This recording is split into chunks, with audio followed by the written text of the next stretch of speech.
Okay, everyone, welcome. Welcome to an exciting class, Bezrat Hashem. Today's class was sponsored by Dr. and Mrs. Shmuel Presser. This is Dr. Steve Presser. This is Zecha Nishmas' father, Aryeh Leib ben Yerachmiel Shloima HaKoyen. May his neshama have a great aliyah, great aliyah, to the greatest of heights. This is in honor of his father's yahrzeit. Oops.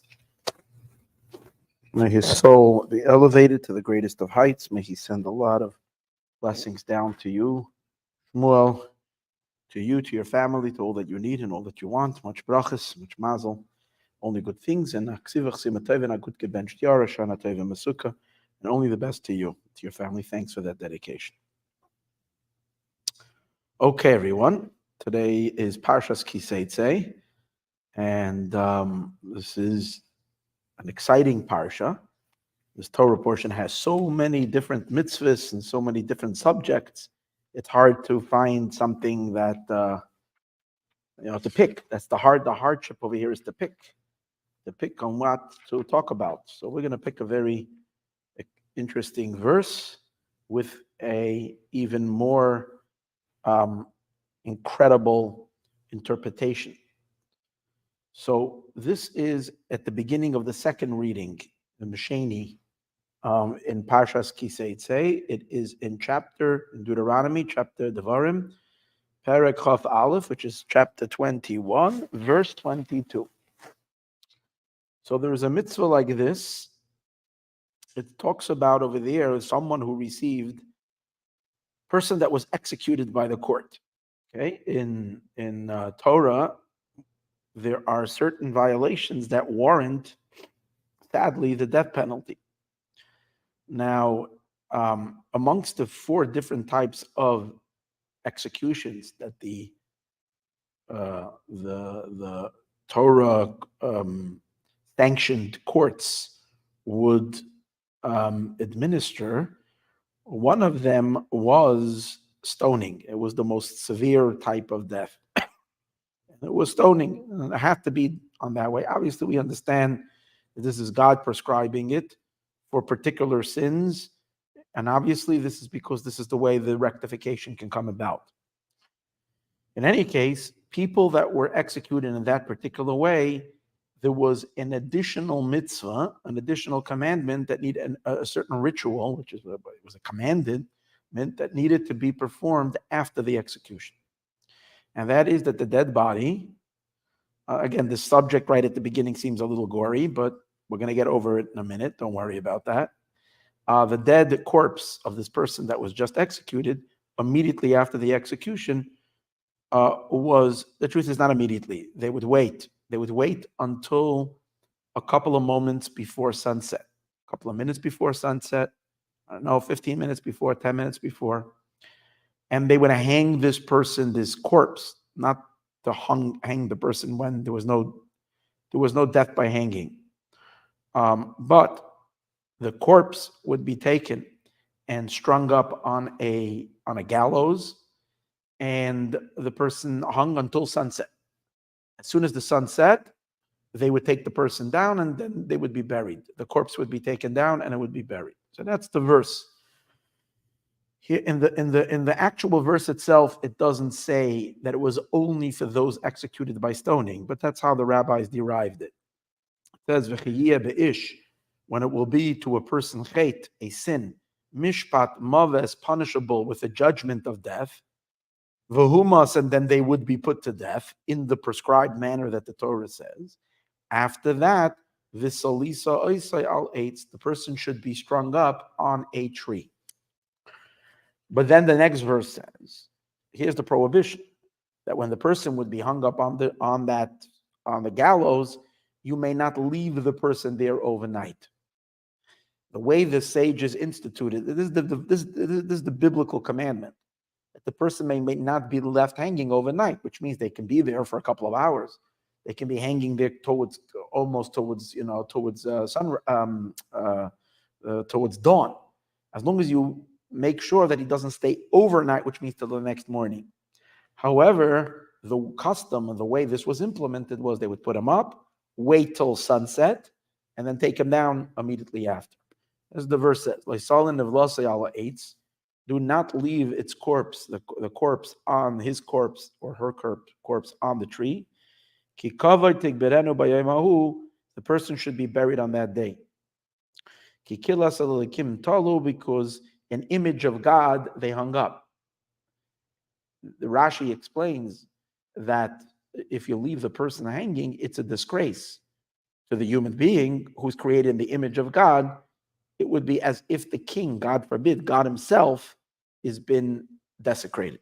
So this is part of showing the greatness of a human being, even someone who has been so corrupted that there is no other choice but to give him the most severe punishment, and even after their death, which means it's just a dead corpse, we still see in this corpse the image of God. And that's why the hanging is necessary for whatever reason, but you cannot leave the person there in shame. The Romans would hang people up or crucify or whatever they would do, and they would leave people there for months to desecrate the. So the Torah law is put him up, take him down immediately. And if, God forbid, one does not do that, this is in order you shouldn't defile your land. The land of Israel would be defiled if a human corpse, even of someone who's such a sinner, that would cause the land to be defiled. It gives you as inheritance. So in order to avoid defiling the land, you ought to take the person down immediately. This is the mitzvah. So that's not what we're going to talk about today. The regular meaning of or on this mitzvah, the content of this whole hanging and taking down.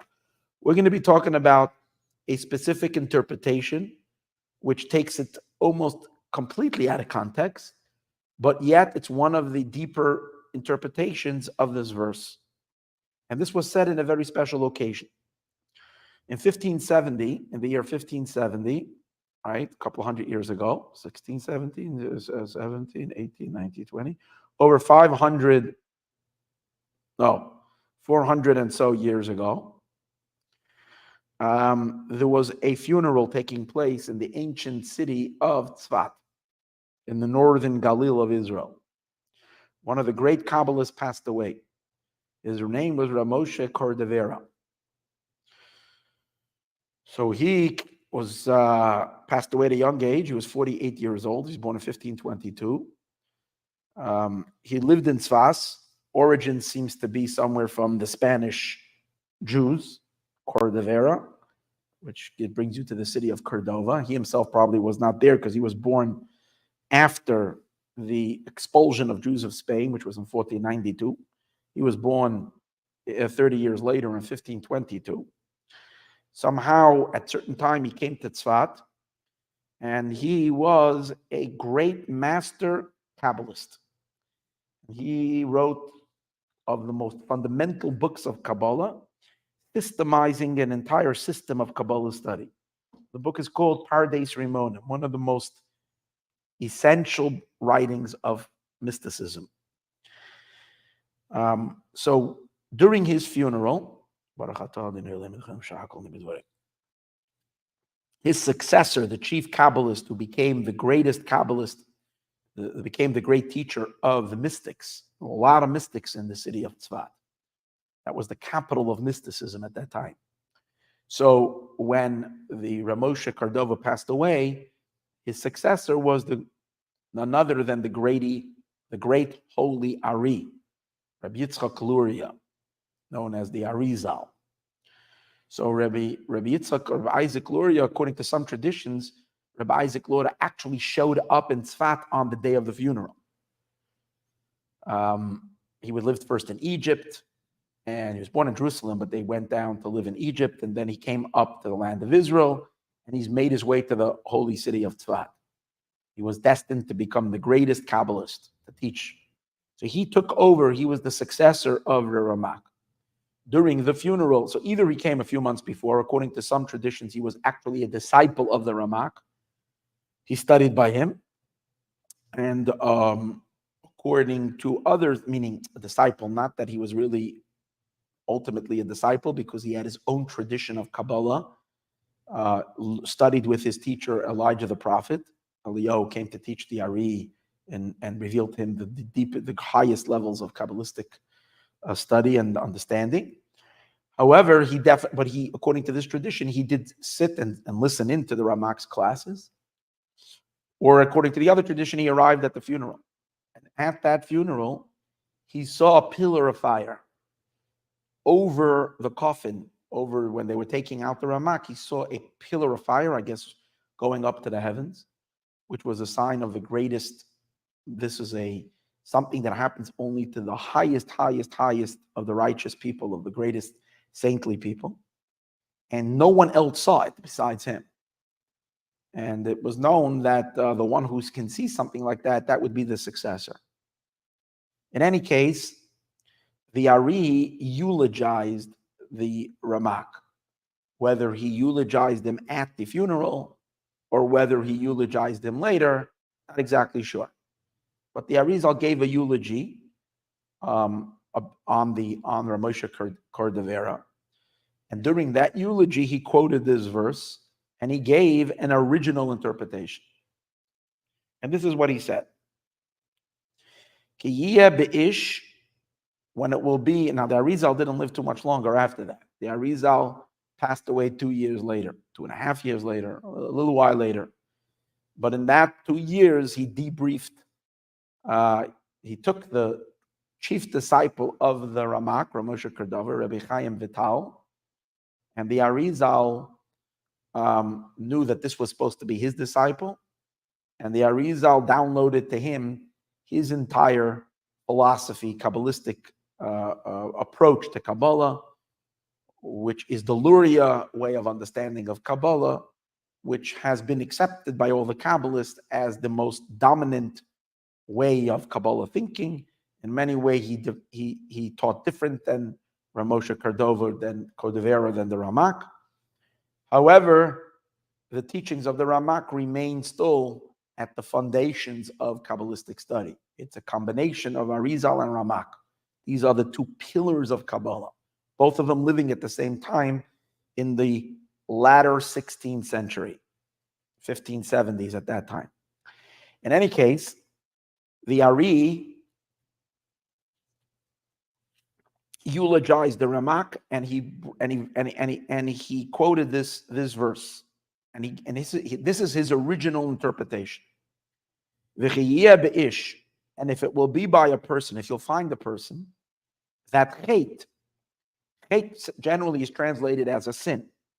However, the Ari, and in other places it's already understood that the word hate also comes from the word lacking, because really the truth of a sin is it's a deficiency, a place that is void, a void of godliness, of the divine presence. A sin is where God is not, because it's against God's will. So it's a void, it's an emptiness. So in that sense, we can say that this is the Arizal's interpretation. When you will find a human being, obviously an extraordinary human being, who by him you will find hate mishpat maves, that there is lacking a judgment of death, which means there is absolutely no reason for this individual to die. Why would there be no reason? Because there is no sin. Death is related to sin. Death was brought about through the sin, what is sometimes referred to as the original sin, or the sin of the tree of knowledge. That's where God told Adam and Chava, the day that you will eat from it, you will die. So that's the cause of sin. And the sages also tell us in many places, or say to us, Loiha nachash meimis, it's not the snake that kills if a person gets bitten by a venomous snake. Ella hate meimis, only the sin is what brings death. So that, human beings in general, human beings are fickle, human beings make mistakes. There's even a verse that says, Ein tzadik ba'aretz asher yaseh toiv v'lo yechta. There isn't the perfect righteous person who never sins. People use that a lot to say that there cannot be a perfect tzaddik who's perfect. We'll see that that's not exactly the case, because it says so in the verse. Ein tzaddik ba'aretz. There isn't a righteous person in the land, sheyaseh tov, that does only good, v'lo yachta, and doesn't sin. But here we have a situation where you had that Arizal says, v'chiyeh be'ish, if you will find a human being, chait, that is lacking, not that he's the person that has a sin, but that there is a lack of mishpat moves, of a judgment of death. See how different the verse is now. Initially, the regular reading of the verse is, if a person has a sin and it's so severe that it has a judgment of death. That's the simple reading. But the Torah has so many different nuances and layers, and therefore the Arizal, with his holy eyes, detected another interpretation. If there will be by a man a situation where there is a lacking of mishpat maves, of a judgment of death, and yet v'humas, the person will die. And then you're wondering, that means that a person died undeservingly. Where is this death coming to this individual? There is no reason for them to die. The answer for that is salisa oisai. So you should hang it. What does it mean you should hang it? You should attribute it. Simple meaning of the verse is salisa oisal eitz. You take this person and you hang him on a tree, like we discussed earlier. The corpse should be hung on a tree. The Arizal says, Visalisa oisai. When you're going to be, your mind is going to be puzzled. Why did this individual die when there's no reason for death? Visalisa oisai, you should attribute it al eitz, to the tree. What does that mean? You should attribute this casualty, so to speak, this inexplicable death. You should, however, give yourself the explanation that it is because of the tree. What does that mean? Going back to the tree of knowledge. Simple meaning would mean it's because of the original sin. So, which means most people have their own sins that are causing the blockage that disconnects them from God, which causes death. People have their own sins. However, there are some righteous individuals who don't really sin.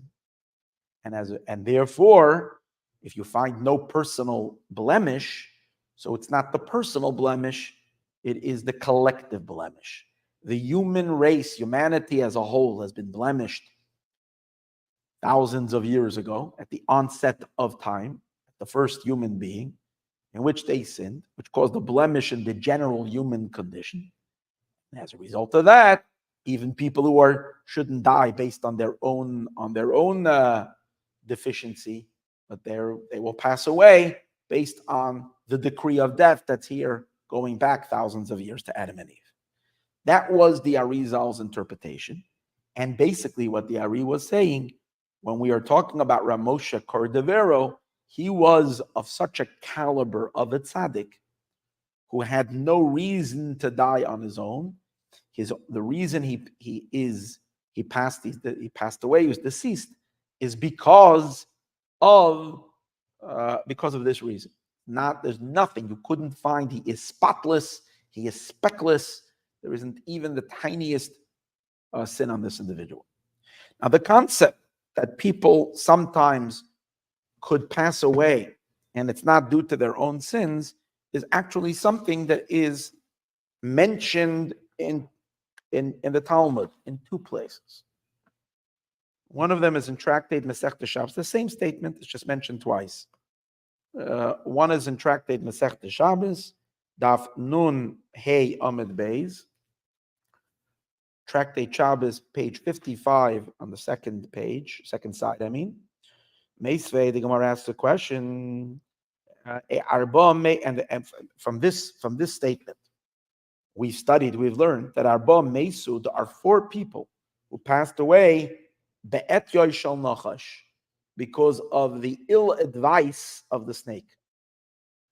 Because the snake, of the seduction, if you might say, of the negative seduction of the snake. The snake was the one who seduced Eve to sin. And the snake is the one who caused it. So we're saying there are 4 people who did not have any other reason to die other than what the snake had done to their great-grandmother, to Eve. Who are these 4 super tzaddikim? The Elohim, and these are though not necessarily people we would think of like as the greatest tzaddikim. Obviously, we didn't know them. But there are 4 people that are so righteous that there's nothing, they couldn't have anything. We couldn't even find the tiniest speck on them. One of them is Benjamin, Binyamin, the youngest son of Jacob. Binyamin ben Yaakov. Binyamin, the son of Yaakov. The other one is Amram. Amram is the father of Moses. Moshe's father, Amram, Avi Moshe, the father of Moshe. The third one, Yishai, Avi David. Yishai, the father of King David. And the next one is Kilaev ben David. David had a son. King David had a son. His name was not King Solomon, but he had a son called Kilaev. And he was a person who was also sinless. So the Gemara, the Talmud can't find anybody else besides these 4 who didn't even have the tiniest blemish. And the Gemara says, how do we know these 4? Well, the Talmud says 3 of them we have a tradition on, and one of them, who is Yishai, it's actually stated, not openly, but it's derived from a verse. I'm not going to go into the verse, from a biblical verse, in which we can derive that the verse is telling us that Yishai, King David's father, passed away not because of his own fault. So you're going to ask the question, remember we asked the question, it says in a verse, it says there isn't a person who does only good and doesn't sin. And here we're contradicting that. So Tosfos asked this question. And this that it says in Koheles,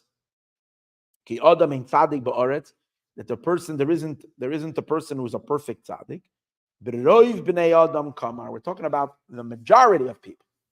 When we say on the majority, there aren't, everybody has some kind of some skeletons in the closet. Everybody's got something there, something wrong. However, it's not every human being. There are exceptions. And here you have exceptions of 4. Now, the Talmud said this 2,000 years ago. We would argue and we would say that the Ari is adding another person to this list. Now, it doesn't mean that there wasn't anybody else. Could have been others later on in history. The Talmud was recording when the Talmud was written. But now there's added on more. So the Ari comes and says that Rav Moshe Cardavera could have been added to this list, not just could have been, but it's added seemingly to this list. So now we know at least of 5 individuals who had no sin at all, but we can add the Ramak. Interesting. Again, this passage of the Talmud is also in Masechtas Baba Basra. And Baba Basra, it also says the same thing. Tractate on page 17. Taner Rabbanon, the Rabbanon learned Arba Meisu be'et Yishal Nachash. 4 people passed away through the advice of the snake. The Elohim, Binyamin ben Yaakov, Amram avi Moshe, Yishai avi David, V'Klav ben David. Same thing. Okay. So, at first glance, we would say exactly that. That what the Arizal is saying, the Holy Ari, at the funeral of the Ramak, he's really adding one more person to the list that the Talmud is speaking about. In other words, the Arizal fundamentally is not saying something new over here. The concept exists already in the Talmud, that there are people who are sinless, but yet they will still die because it's a condition that's in the world. It's only that the Arizal, what the Ari is doing is that he found a verse in which he taught it. That's the Chiddush of the Ari. The Talmud doesn't say this verse. The Arizal has an original and deep interpretation in this verse to teach you a higher interpretation in this verse when it says when a person should be strung up on a tree. It doesn't only mean the literal interpretation, but this is also alluding to such individuals who have no sin. However, the Rebbe, the Lubavitcher Rebbe, says careful analysis, a beautiful teaching, careful analysis in these two teachings, the teaching of the Talmud and the teaching of the Ari, we will see that it's fundamentally different. It looks to be the same. Now, by the way, this teaching of the Ari, where do we know it from? Who told us about this? Where is it recorded? There is a sefer called Yaros Devash, which is, I forgot the name of the author. Maybe it's Rabbi Yonasan Eibshitz. Maybe Yaros Devash is very possible it's Rabbi Yonasan Eibshitz. Yeah, it is. The Yaros Devash is Rabbi Yonasan Eibshitz, who is a great Kabbalist as well. Later, this is already closer to the times of the Baal Shem Tov. And also in a few of the volumes of the Sfarim of the Chida. Okay, so both of them bring this teaching as a teaching of the Ari. And in at least the Chida, Rabbi Yosef, I think Rabbi Yosef Chaim Azulai, the Chida in his interpretation actually kind of references it, that when the Arizal's teaching on this verse, it's the same as or similar to or the same. It goes. He's basically that the Arizal is adding another person to the list of what the Talmud says. People who died with the Et Yoshel Nachash by the advice of the snake. In other words, it's related to the original sin. The Rebbe, however, says, let's step back a minute and analyze it carefully. We have to look at it. The Talmud uses the term, the Talmud says, is there are 4 people who passed away because of Et Yoshel Nachash, which is the advice of the snake, which means the sin. The snake is the one inciting to the sin. The Ari is basing it on a verse in which it says something different. It says, V'salisa oisa, you should attribute the death, al eight, to the tree. That's the same thing. Talk about which tree? The tree of knowledge. The tree of knowledge is the object in which the sin was committed. So it's just another way of referencing the sin. The tree, a sinful tree. But the Rebbe says, take it easy. If you think about it, it's not the same. Because the advice of the snake, that's already the sin. The snake is creeping up to Eve and inciting her to sin. That it was already the action of eating from the tree, which eating from the tree was prohibited. God prohibited. It was not kosher, that tree. And this was a inciting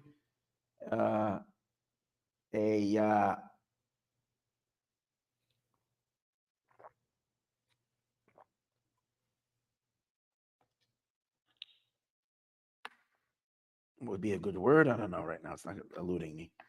To eat from the tree of knowledge. So this is actually a part of the sin. If we, however, are saying that it's referring to the tree itself is the object in which the sin was done, but the tree itself is not a sinner. And inherently, if we think about it, there's nothing wrong with the tree. Let's see why. Maybe it was already a contaminated tree. Maybe it was a toxic tree, but it's not that case. Because the sages discuss what the tree was. Let's first find out what kind of tree it was. It was a tree with a delicious fruit. So there's actually an argument. You know, the world, people think when they read the story, it is like I don't know where this misconception came about, that it was an apple. That's the kind of the most people talking about original sin imagine an apple. That's what you have in the paintings and whatever. In movies, if you have the whole story, it's all an apple. However, according to the Jewish sages, there's no apple here at all. There's different opinions, like everything in Judaism, what it was. The most probable fruit that it was, which is seemingly the most evident from the verse itself, the Talmud says, that it was a te'ena. A te'ena means a fig. It was a fig. was a fig tree. What's the relationship to a fig tree? Because later it says that they covered their nakedness with the leaves of the ale te'eno, with leaves of a fig tree. Because they were using the fig tree leaves to cover themselves before God made them clothing. That's because they used the very tree that caused them to sin. They needed to kind of bring a rectification or cover them. And as a result of the sin, they became conscious of their nakedness, as the verse says. So they used the thing to cover themselves. So that's the simple explanation. Then there's other opinion that it was a grape, and the sages derive how we know it was grapes. So it was a little bit of alcohol over here. Then there is another interpretation that it wasn't even a tree. It calls it a tree, but it was wheat. But they were humongous wheat, very big wheat that were like trees. And there is a reason why we say that, because it's called das, the tree of knowledge, and grain has the quality to increase one's knowledge. So these are the possibilities of what it was, the opinions of what this fruit was. In either of these opinions, we're not dealing with something that's not kosher. Figs are beautiful, and grapes are wonderful, and wheat is the staple of the human diet. All kosher products. Not only that, these are all the fruits and grain or whatever it was. These are all produce that Israel is praised with. We know there are 7 types of fruits that are considered like the greatness of the land of Israel. God lists 7 3 weeks ago in the Parshas Eikev, the land of wheat and barley and grapes and geffen and whatever. So you have all the 7 minim. This is these are 3 of them so there's nothing not kosher about it. This is also this, that it's called Eitz Hadas. You might say, oh, that was not like a regular fig tree. This was a poisonous one. But the truth is, it says, the fact that it was called an Eitz Hadas. What does Eitz Hadas mean? The tree of knowledge. It's not the tree of seduction. It's not the tree of lust. It's not a tree of greed. It's not a tree of arrogance. It's a tree of knowledge. Knowledge is a good thing. We pursue knowledge. Actually, it's a mitzvah. It says, Das Elokei Avicha, know the God of your father. All of our life, we're supposed to pursue knowledge. The sages say, if you have knowledge, you have everything. If you're lacking knowledge, what do you have? It's the most important entity to have, is to have knowledge. There's nothing wrong with knowledge. And so the fact that it's called a tree of knowledge is also indicating a very, very, very high, powerful, spiritually rich tree. Now, that's not to mean that it was good. Obviously, they were forbidden to eat from it. But if we are going to pin the death, according to the Arizal, on the tree, we're not talking about the eating of the tree. We're not talking about, because that doesn't say in the verse. It doesn't say v'talisa oisa, you should attribute the death of this sinless tzaddik, you should attribute it to the eating of the tree. The verse says you should attribute it to the tree. The tree means you have an entity which through this entity, a sin was later performed, which brought about death. But the tree itself is not bad at all. It's a good tree. It's a wonderful fruit. God praises from all the fruits in the world. God likes these 7 fruits. So they must be the best fruits. And it's a tree of knowledge. Moreover, even the forbiddenness of the tree. So in the Shach al HaTorah, one of the commentators of the great scholars, Reb Shapsi Cohen, he explains in Parshas Kedoshim, in Leviticus, in the middle there, where it gives us the prohibition that even a kosher tree, you may not, which is all vegetation, all trees are kosher, you may not eat the fruits for the first 3 years. 3 years of any tree, first after it's planted, are forbidden. Only from the 4th year and onward, we can eat the fruit. So the Shachol V'Vir explains that the tree of knowledge was also only forbidden not for 3 years, for 3 hours. God created Adam on Friday, put him immediately into the Garden of Eden. And in the Garden of Eden, he told him, showed him the tree, and he said, don't eat from it. Actually, he says that was Friday. Friday night, that prohibition would have been lifted. And then it would have been not only the right thing, it would have been a mitzvah to eat, especially if we say it was the vine and it was grapes. Adam then was going to make wine out of it. That was the intention. And he would make kiddush, like we're supposed to make kiddush on Friday night on a cup of wine. And then he would have elevated all the worlds, and the worlds would have reached its ultimate perfection. And there would be no more snake in the world, no more possibility for death ever. The dark forces that were kind of created, kind of there in the background of creation, kind of to be the possible danger, would have been cut off forever. Their life force would have been cut off forever. There would never have been death. There would never have been suffering. And we would have entered into the Messianic age immediately, like every story in Judaism. If only it would have been wonderful. But this is one of those stories. If only we would have behaved just for 3 hours. But the temptation was so strong that they gave in and they ate it before the 3 hours. But what does this teach us? That even when we say the tree was not kosher, it wasn't inherently a bad not kosher. It needed to wait a little bit. For the 3 hours, the Tzemach Tzedek actually asks the question, the third Chabad Rebbe, how can you say that? The verse implies that you shouldn't eat from it. It doesn't say for 3 hours. Where do we come ahead and make this statement that it was only for 3 hours? And on Shabbos, it would have been kosher. Until Shabbos came in. Why 3 hours? Because Adam was created or put into Gan Eden in the 9th hour of the day. Shabbos would have been, the end of the day would have been the 12th hour. The next day would have been Shabbos. It would have been kosher. Why? How do we know that? He says very simple. It says regarding the tree, Eitz Hadas Tovara, the tree of knowledge of good and bad.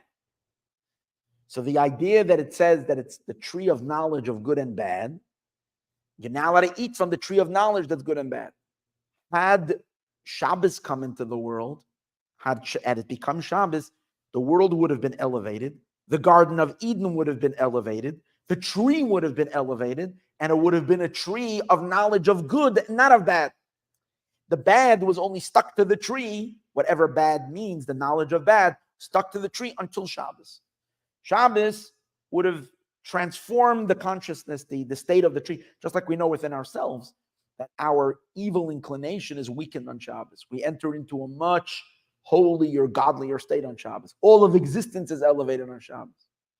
So including the Gan Eden. So then the tree would have been Eitz Hadas Tov. It would have been a tree of knowledge of good. The tree of knowledge of good, no problem to eat. The tree of knowledge of good and bad, that's a problem. But in any case, that's parenthetical. Let's go back to the main idea. Main idea is that there is absolutely, it's not a bad tree and there's no sin over here. The main thing is there's no sin yet. It's God creating a possibility to disobey him by creating this tree and putting it in Adam, giving him all, meaning to say like this. Everything else in God's creation did not provide an opportunity to slip up. Adam couldn't sin with them. Everything in this world was created in a perfect state, and Adam could use them because God didn't forbid of anything. Everything in the world was in a state of goodness. This tree, God opened up a door, a possibility in which there is an option to obey God's will or disobey. That's all the tree has. There is in it a possibility to disobey, which would be a sin, which would later cause death. So according to this, now if we say that this is, well, according to the Holy Arizal's interpretation of this verse, when he's reading it on the Ramak or Ramosha Cordovero, saying about him that what? When a person passes away and he's lacking a cause of death, you should pin it.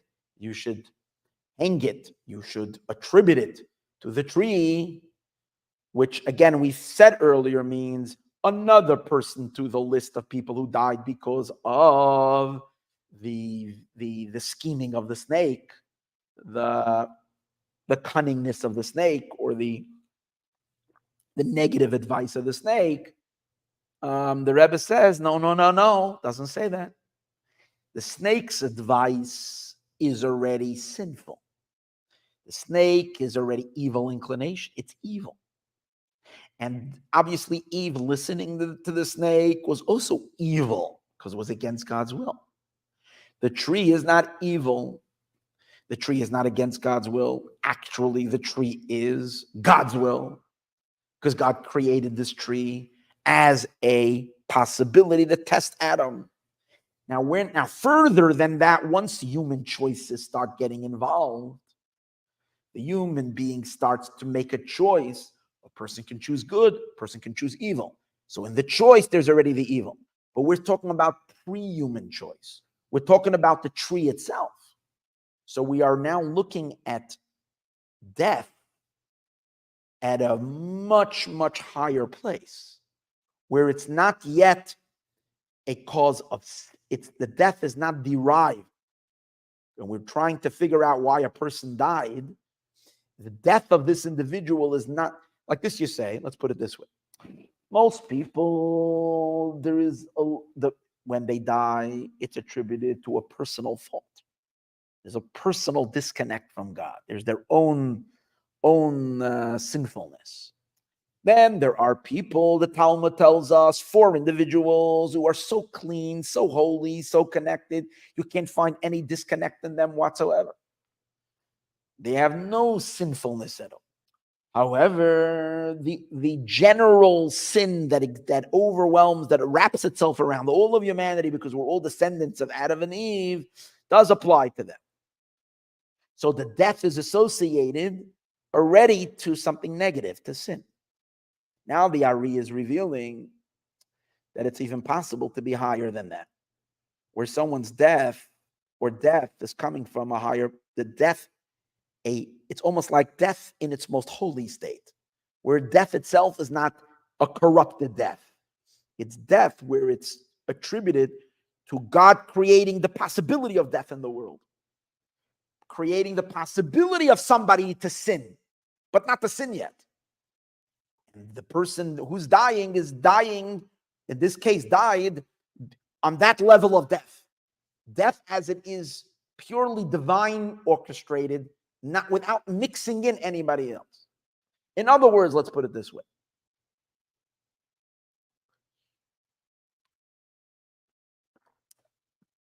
Just like so general, there is a concept of evolution, things evolved. So death itself is one of the things that evolved. What's the beginning of death? So people will say death started because we violated God's commandment. You will eat from the tree, it will happen. But it's not true. That's God playing with us. We really need to know that. That's God messing with humanity. The Talmud says it to us. The Midrash, it's a Midrash Tanchuma, not a Talmud. It's a Midrash. The Midrash says that God is playing games with us. He's blaming us for death, but it's not really the case. Because whose fault is it that there is death in the world? It's God's plan. God wanted there should be a world with death for whatever reason until the end of until Mashiach's day. God desired we shouldn't live forever. It wasn't like came Adam and messed it all up and he destroyed Adam and Eve. It was an initial plan. How do you know that? So the Midrash Tanchuma says, he arrives it. Oh, very interesting. The Midrash says that in Parshas Chukas, in Numbers, in the book of Numbers, there's Parshas Chukas. Over there it says, Torah talks about the red heifer. And the verse says, this is the Torah, Adam kiyamas ba'oel, if a person dies in a tent. Talking about the passing of a person. And then they did defilement and how to get rid of the defilement and all the laws. So the Midrash asks, I don't get it. The Torah was written 2,000 years, or not written. The Torah, according to we have many traditions, the Torah is here 2,000 years before creation. which we explain many times can't mean just years, because we're not dealing with time as we know it, because before creation there is no time. Time and space come together. So before God creates space and all this, there's no time. So whatever it means, 2,000 years, levels upon levels, higher dimensions, way above creation. There is the Torah over there.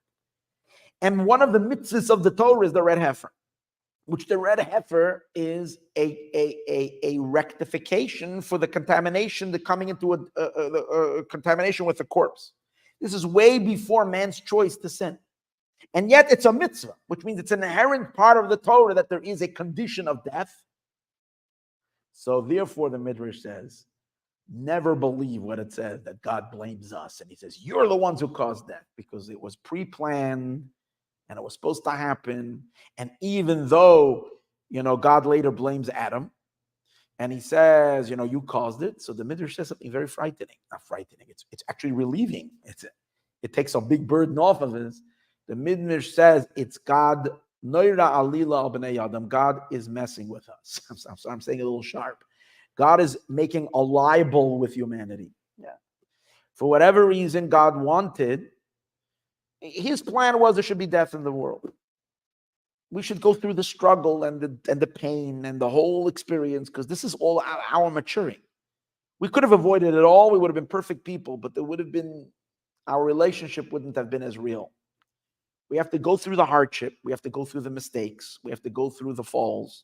And ultimately, as a result of that, then when we rectify it after our own mistakes, we will achieve and connect to God on levels far, far higher than had we never made the wrong choices. So initially there was supposed to be death, but God didn't want that to take the blame for it, that he's the one who did it. So he orchestrated it. He made a libel. He put Adam and Eve to a test that I'm not going to say 100% they couldn't pass, but 99.9 that they couldn't pass that test. It was everything, the inclination, the pressure for them to sin was just absolutely incomprehensible. We have no understanding what that is.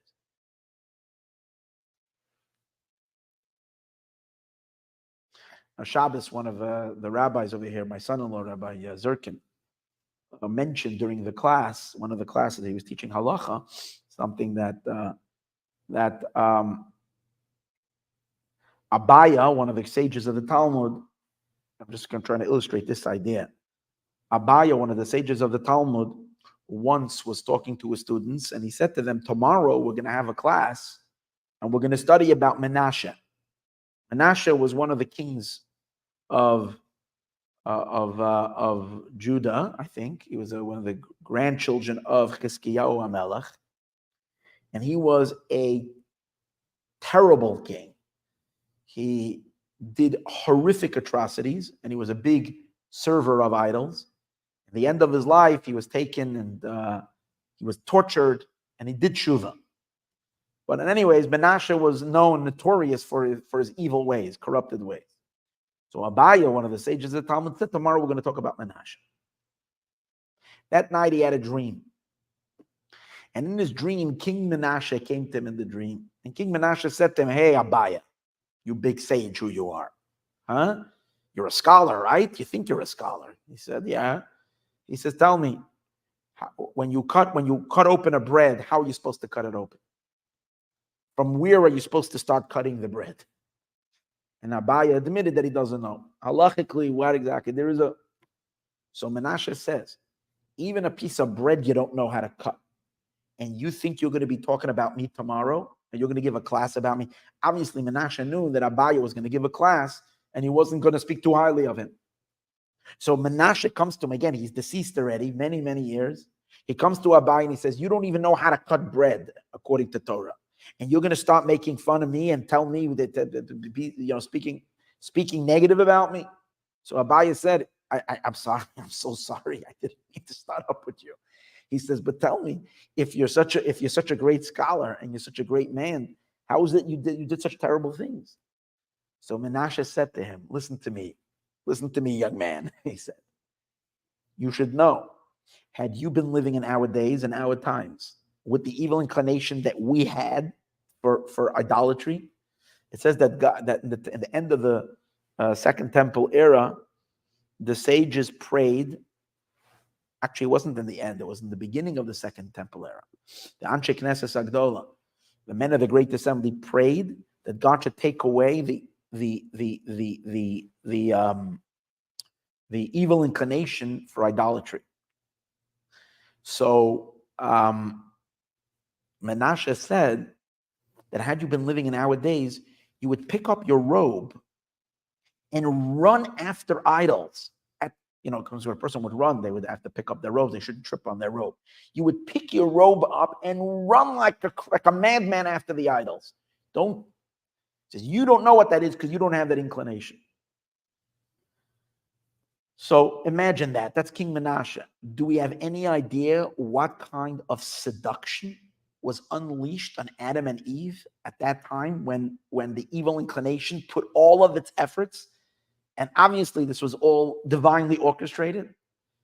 So death, the Midrash tells us, was supposed to come, and God wanted it that way. He just needed to blame it on someone to take credit for it. So he orchestrated that Adam and Eve will sin, and then they can be blamed. Now, obviously, that too is part of the plan. It's not like God just wants to hide and blame someone else. That would be very not nice on God's part. It's because when we blame ourselves for our own sins and for our own, then we feel the responsibility that we can fix it. If we would say it's God's fault, then we would say, God, you fix it. God wants us to do the repair work. So the guilt that we have, that we were the ones who brought it up, we made the mess, we have to clean it up. So that's the way it has been kind of actualized.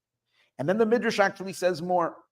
God created the angel of death already on the first day of creation, on Sunday. So if God created the angel of death on Sunday, but death only, the possibility of death only started on Friday when Adam ate from the tree of knowledge, why did God create it on Sunday? It's a sign that it was all pre-planned and death was supposed to happen. However, so now, if this is the case, we can now take a look at death, says the Rebbe, and see it on two levels. There is the death that God planned. That's the death that Hashem is thinking about on Sunday, in which the entire aspect of death then is only it's part of it's the journey. It has to be in the world. Obviously, on that level of death, that is not negative. It's not bad. It's not evil. It's not a negative. It's an entity. It's a state of existence that's coming from the architect of creation, the essence of goodness. So death can't be bad on this level. But this is the way death is in its purest form.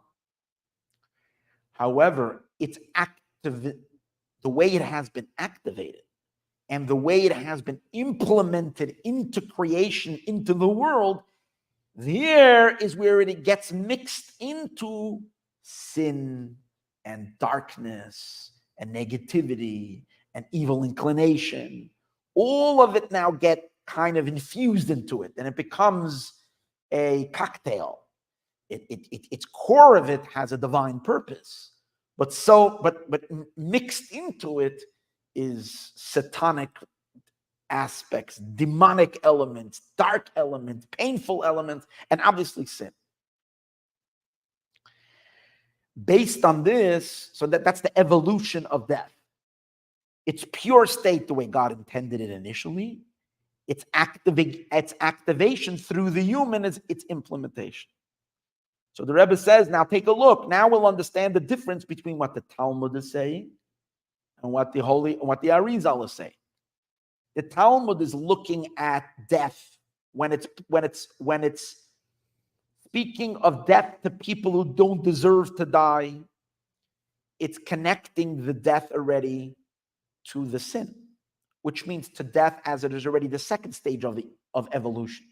That death is already incorporated with evil, with sin, as it's making its way into creation, into the world, with the human involved in it, with poor choices involved in it.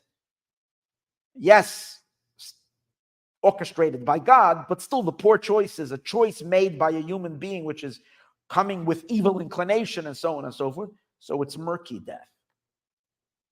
So we're saying still, these people are very great because what? It's not their own personal sin, but it's their death is connected to something dark, somewhat dark. However, what the Arizal is talking about is death in its purest form. It's the death that God is creating. It's death as God is creating a tree with the possibility that later, if man chooses, and he probably will choose that, he will fall. So this is death in its pristine state. So it's a much higher level of death. Now, we'll also understand why the Talmud says one statement, and the Arizal, the holy Ari, the Kabbalist, the mystic, gives the other teaching. It's two layers of one teaching, right? Two dimensions. Because the Talmud is the revealed part of the Torah.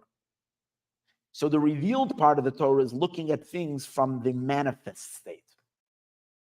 Because the revealed part of the Torah is all about action. So it's all about implementation.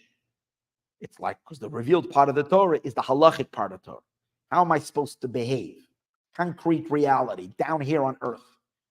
So therefore, when it's looking at death also in its pristine form, it's looking at death, its originality of death in its implementation. So therefore, it's talking about the snake. It's talking about the advice, the negative advice of the snake. Because that's where death is emerging outward into implementation. However, the Arizal is a mystic. He's studying Torah on a much deeper level. He's not looking at the Torah's implementation in the world. He's looking at the soul of the Torah, at the inner core. He's seeing things on a more essential state, in a more hidden state. In a more hidden state, you see God's creation of death on a much higher, pristine level, where it needs to be. And over there, it's not at all, there's no negativity. And the Arizal was looking at his buddy, the great Kabbalist, the holy Ramosha Cardavera, and saying that when you're seeing the death of my colleague and somewhat teacher, Ramosha Cardavera, know that his death is the pristine death beyond all negativity on this highest level of the tree. Now the Rebbe goes and takes it a step further. It's really amazing. This is amazing. It's amazing teaching. And he says, well, it's not just kind of the way you're looking. Based on what we just said, we would still put Ramosha Cardavera, the Ramak, in the same category of those people who don't have a personal blemish. And therefore, they're dying because of not their personal thing, but the death as it is in its origins. It's only that the Talmud is speaking the external level of it. The Arizal, the mystic, is speaking the internal level of it. But we would then say that all these people who died without their personal blemish are all on the same level. In other words, they're all dying because of something beyond them. It's the same teaching that the Talmud says. The Arizal is, however, giving the mystical look at it, the mystical view of it, while the Talmud state is analyzing it from a more external place. Therefore, the Talmud is seeing its implementation is negative. The Rebbe says, no. We can go deeper than that and say it's a different, actually, in the tzaddikim. The righteous individual that we're speaking about are two levels of righteous people. There is a lower level of righteous people who their connection, they also don't die. Obviously, a very, very high level. We can only count 4 people. The Talmud can only count 4 people from the beginning of time that they're on this level. And yet the Arizal is talking about a different type of tzaddik who's on a level that he's even transcends these 4 tzaddikim, and that's Ramosha Cardavera. And at first glance, it would seem to be hard to imagine that a rabbi who's living in 1570, passed away in 1570, could be higher than all the tzaddikim who lived before him in terms of being sinless. But we'll soon see what it's connected to. And we'll soon see that's the advantage of the later generations, which actually gives to each and every one of us, amazingly, also an advantage over the earlier generations, even though on a personal level we are much lower than anybody, than all these great people of earlier generations. Yet we have access to something that in our times that's very, very special. But let's first see why. How does it work? So the Rebbe says like this, just phenomenal. What does it mean when we say 4 people who passed away because of the advice of the snake? So the Alter Rebbe, Reb Shneur Zalman of Liadi, in his Sefer Torah Or, and we study always on Thursday night. So over there, the Alter Rebbe says, what does that mean? It doesn't mean just there's like a curse on humanity. And even people that don't need to die anyways. That's what it seemed like. Most people die, they're at fault at it. You did something, you did the crime, you got to do the time. You got to pay up for what you've done. Okay, it's harsh, but that's the reality. We all need to do some cleansing. We all need to do purification, and death is what completes our tikkun, if you might say. And then there are people who don't need this tikkun. Oh, so they're poor them. They ended up in the wrong world. Humanity was cursed, and they're included in the curse. The Alter Rebbe says, but that would be unfair. God would make them die if they don't need to die. And by the way, we know there are people, very few, who didn't die. Like Hanoch. Hanoch went up to heaven. He became an angel. Elijah the prophet never died. He went up with his body. So that's a whole different category. People who actually avoided death to begin with. And then it says about people who did die that they never really died. Like it says about Jacob. It says Yaakov Avinu lo imes. Yaakov didn't die. Moshe, it says, who didn't die. Moshe lo imes. Certain tzaddikim, it says about them, they never died. It looked like they died. They didn't die. The period only. But if that's the case, so why would these four poor fellows, I don't say so poor, they're great, they die because of the curse? So the Alter Rebbe explains like this. Every death, obviously, is a purification. The body going into the ground, goes back into dust. It's a purification. Obviously, if you sin, you need purification. If you don't sin, you still need purification. Why? Because the sin of Adam and Eve caused a general sinful state for all of humanity. Now, what's the sinful state? Not sinning, but a certain coarseness, a certain state of disconnect from God that's inherent to the human body, to the human condition. And what is that disconnection? The fact that there is the sin of this is the way the Alter Rebbe says it, the sin of the tree of knowledge brought about awareness, self-centeredness, self-orientation. And that is that the human being can't avoid being driven, because we're not altruistic completely. And in every single thing that we do, there's a little bit of selfish consideration. And that self-absorption, obviously, that's what we are here to work on. And God creates life for us in ways that helps us get out of our selfishness.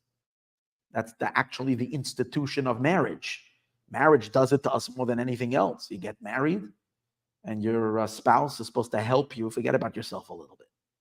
On the one hand, the wife and the husband are supposed to enhance each other and really care about each other. But part of being married always is that you're going to have to put someone else as number one, at times at a very, very strong expense of self. When you really, really would like to have something the other way, then you bend and yield. Either you do it happily, if you're smart, or you could do it kicking and screaming. But at the end, part of marriage, and God orchestrated that we should all be married to each, and we shouldn't live our lives alone, because that helps in this purification. children, especially raising children. Especially according to the Torah, we should have more than one child or two children. Imagine having a house of 6, 7, 8 children, 9 children, 10 children, 12 children, 14 children, some people. And what it means to be up at night when you want to sleep, and every time you're thinking you're doing something and your child needs this and this one needs that, you keep on overriding yourself.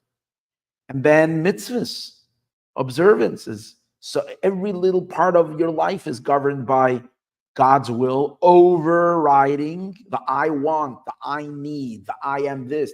Obviously, the deeper a person becomes in their connection to God, you don't feel threatened. You don't feel like it's overriding you. Quite on the contrary, you actually feel lucky and fortunate. You can do God's will, so you identify with it. But all of that is all part of the melting of that I, the I that is so powerful. However, even the greatest tzaddikim, the Alter Rebbe says, a tiny little tinge of selfishness is inherently there and remains stuck in the human condition. And that came from the snake, meaning from the eating of the tree of knowledge that the snake induced. Excuse me. So as a result of that needs purification. So it comes out when we're saying when people die and it's because of the sin, it doesn't mean it's a curse. It's not an external curse. It means there's something that needs to be purged. When we will all get up after the resurrection, we will have a whole new level of consciousness. We will not be stuck in that I. We will be able to live with truth, what's real. We will be devoted to what's real, to what's good, without self-interest.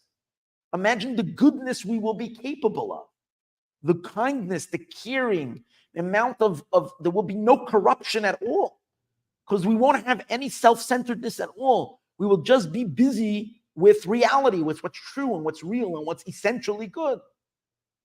So the 4 people who died for no other reason, the death itself was needed for them to make this final breakaway from the little tiny subtle bit of dense self that was still stuck upon them, which kind of dampened their ultimate ability to function as a divine conduit in this world when there is a little blockage.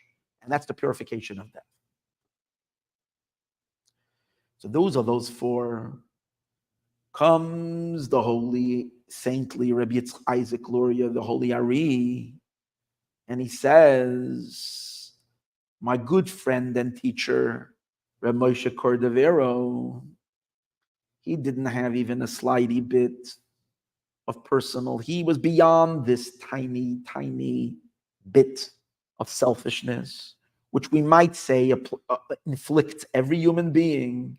He was so saintly, he didn't even have that at all. And therefore, there is no sin at all that needs to be rectified. And why did he pass away? He passed away just because God decreed death on the world. Not a curse. Because God wanted a world where there will be death until a certain time when there won't be death anymore.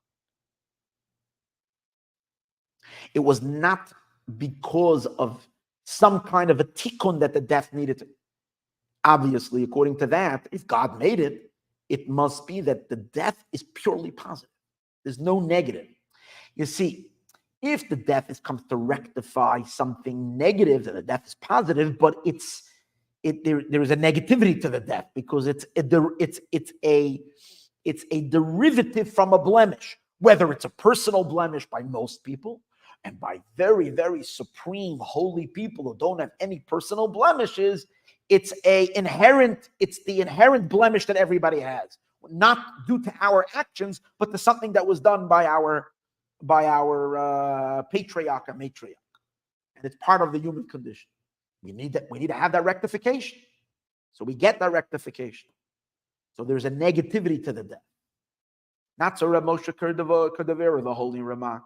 He passed away, and his passing is purely positive. What's the positivity? I'm not sure. But there's nothing negative there. It's purely the divine death without anything negative there at all. There's no impurity involved whatsoever. Now you'd say, why Ramosha Kerdevera? Why did these great other four tzaddikim living before him, or all the other tzaddikim in the early ages, why are they not? Why him? Here too, the Rebbe adds such incredible insight. And he says like this. All this corruption, which is all based in selfishness. All corruption is based in selfishness. All this corruption of selfishness is related to the body, really. Our bodies are created, the physical. God created man, earth from the ground, from the lowest material. Our bodies are susceptible to corruption, the thickness, the density, because the physical is created in a way that it doesn't know God. Yet a soul is put into it. So the soul guides the physical to live a godly, higher life. But because we're still physical, so it's a tug of war. The soul tries to pull a person towards selfless sacrifice and selfless devotion and selfless commitment. And the body, because the body is a body, the body pulls in the other direction. That's the tug of war of life. Who are we going to follow? Our materialistic self or our spiritual self? So the corruption and the darkness is all related to the body. The soul, now what happens to the soul? Because the soul resides in the body, the soul gets entangled in the body. So the impurities that the body that the body has, the virus of the body can contaminate the soul as well. But the question is, how deep does that contamination go? So here is an amazing teaching.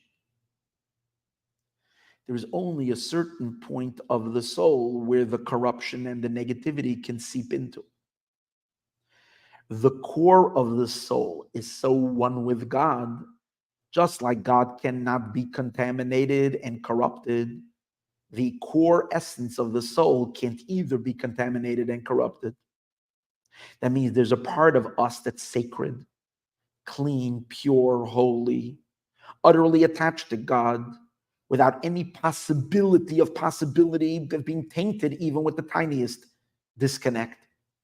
The soul in is in perfect harmony with Hashem and perfectly brilliant with infinite light, each and every one of our souls, at a very deep point. However, that point is not necessarily accessible in our consciousness while we're in our bodies.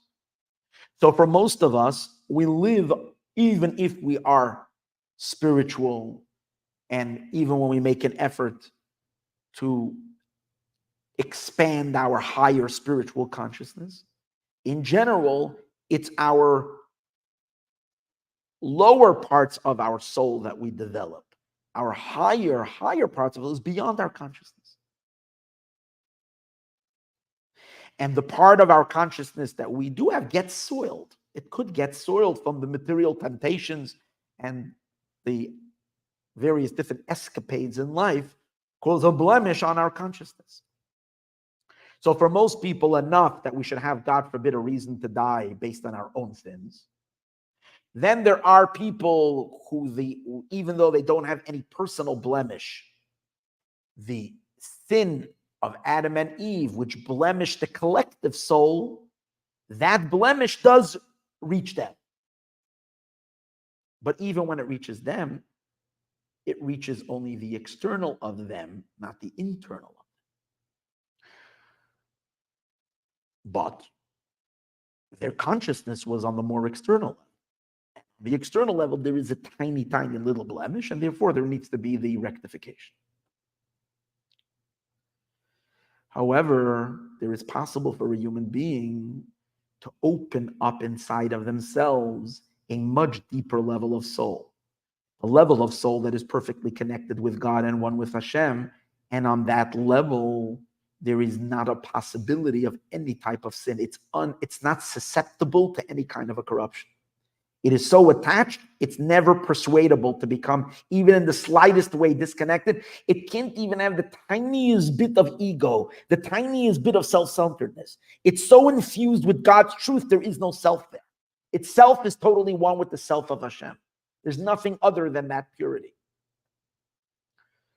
Who attains that level?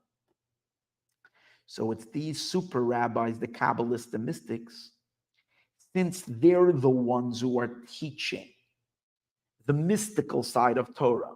The mystical side of Torah is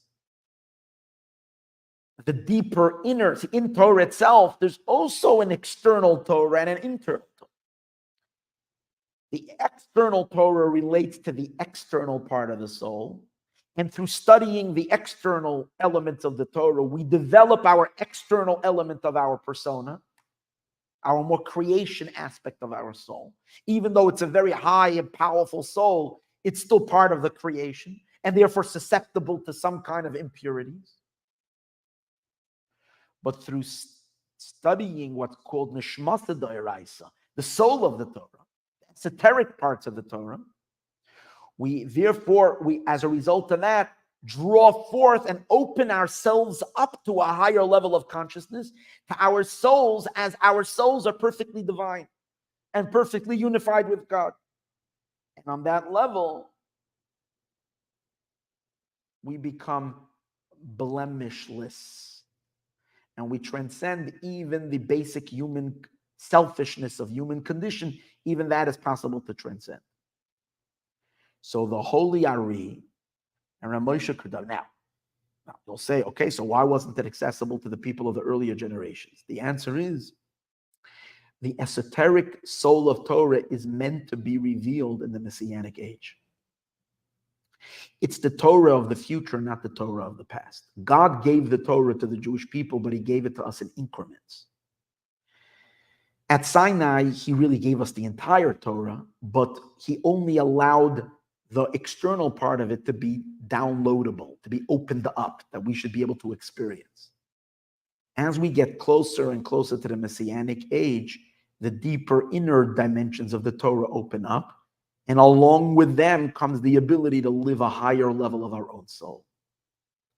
So the Arizal, now two of the ginormous milestones, if you can say, or ginormous, I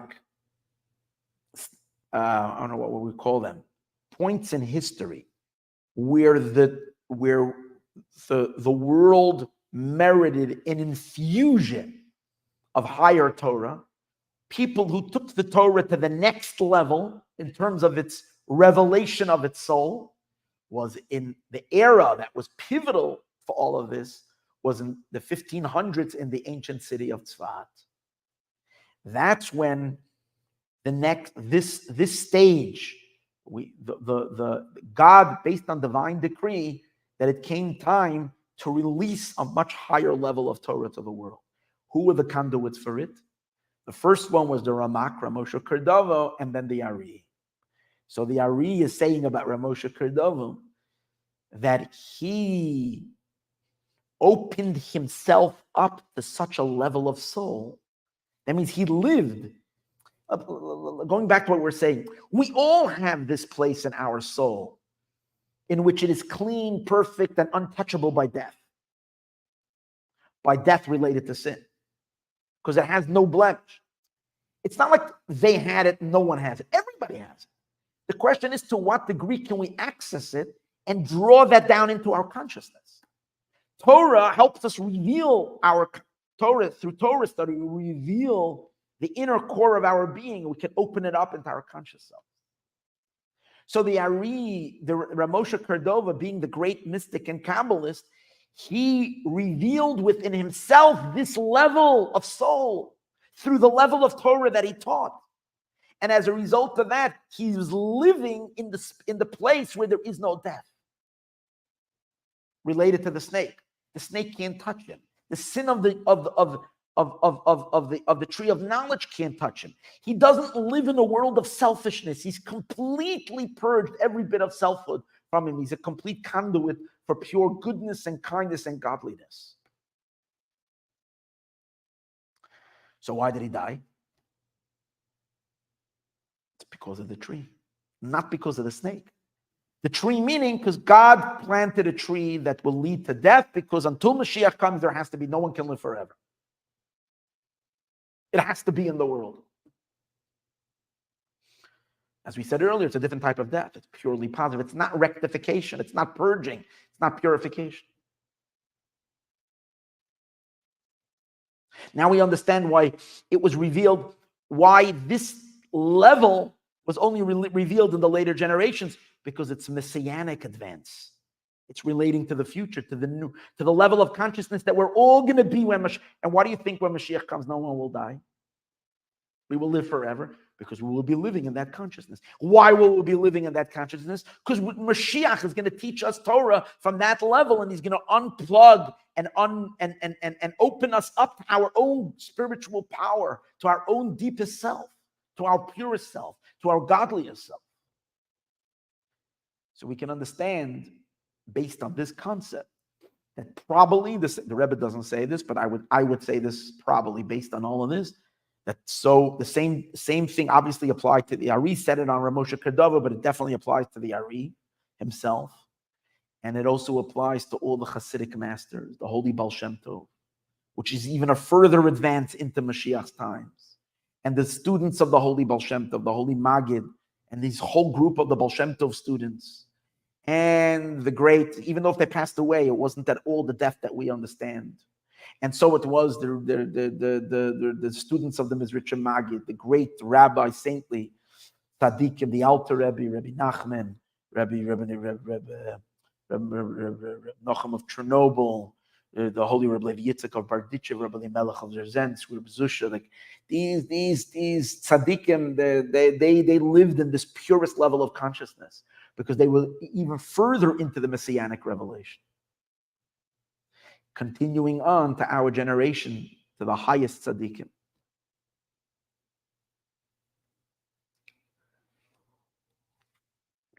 So what does this have to do with me and you?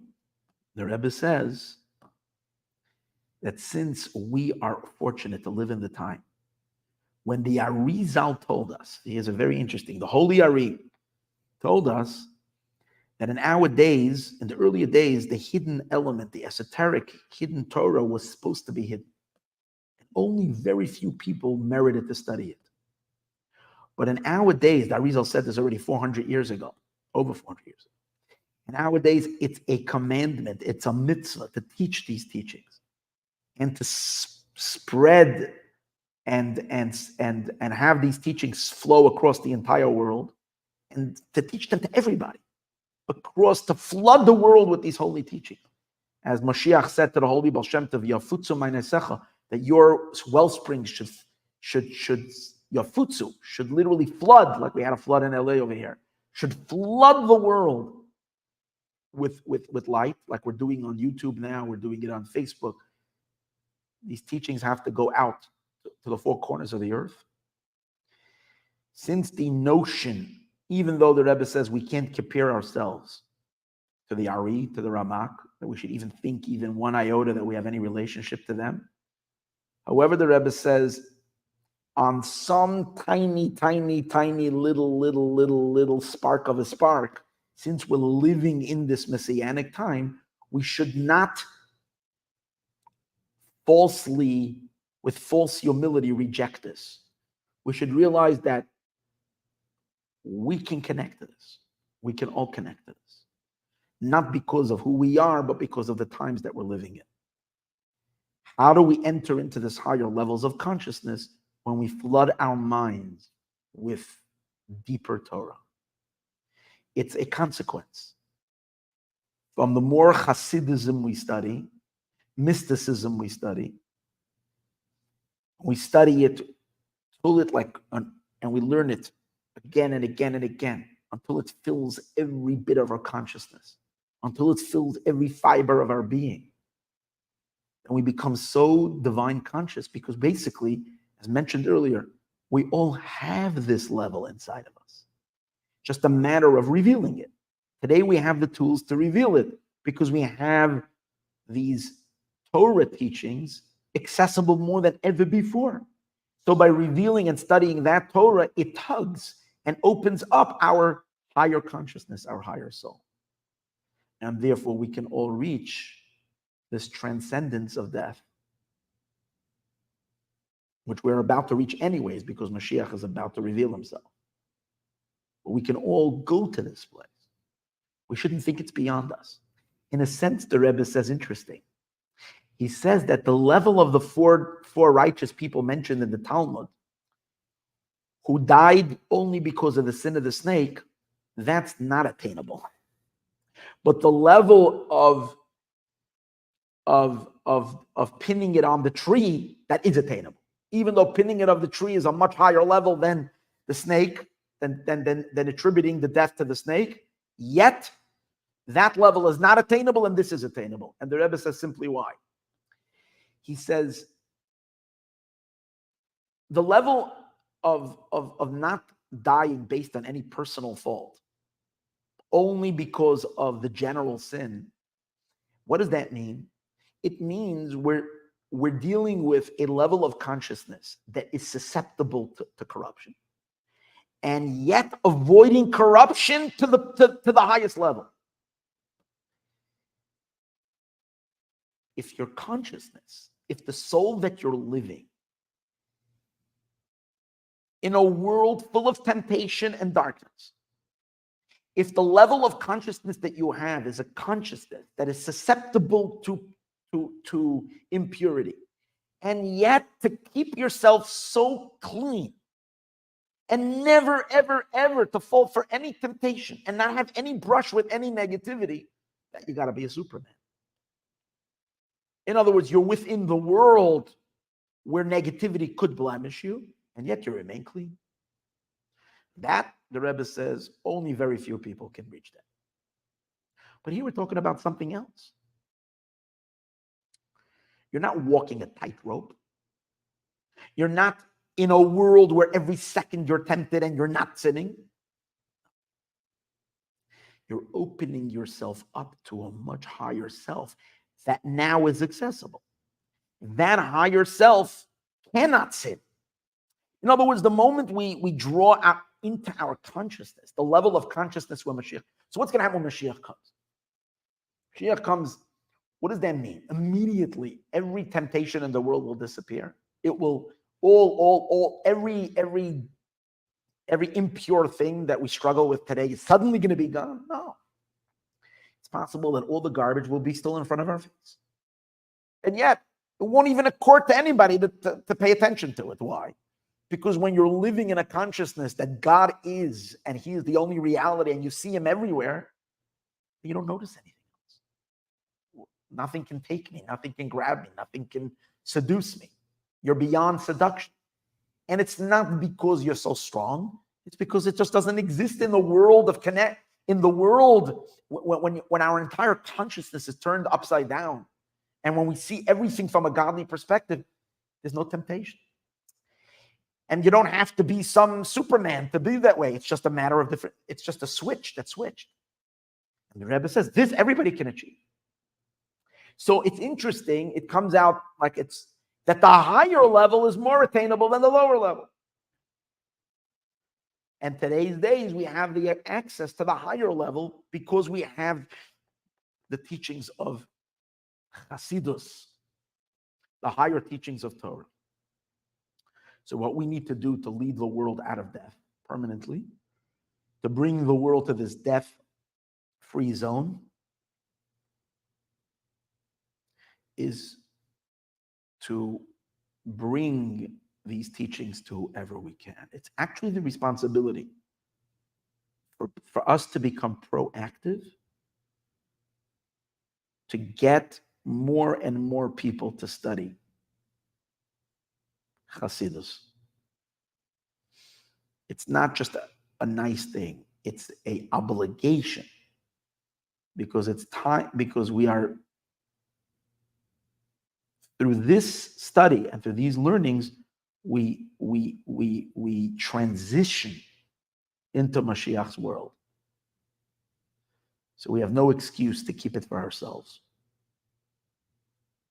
Absolutely fundamental that we share it, we bring it to others, we get others to learn, bring people to classes, share this YouTube channel, share it with others. I'm not the only one teaching, but I got to do my part. We all that are here listening, you got to do your part. Especially in a world today when everybody can study and learn in their private homes. So it's not like if the class will be packed, I'm not going to get a good seat. You can study, so share it. Let's get more and more people to study and to learn. No one is being taken away from anything if more are learning, because there is so much available. So may Hashem help us that we do our part, and let's move past death and live on forever, and live the people that we are meant to be. Be'ezras Hashem. May Mashiach come today. U'bola mavas lanetzach, and only simcha and goodness la'ad v'lanetzach latzachim forever. Thank you for joining.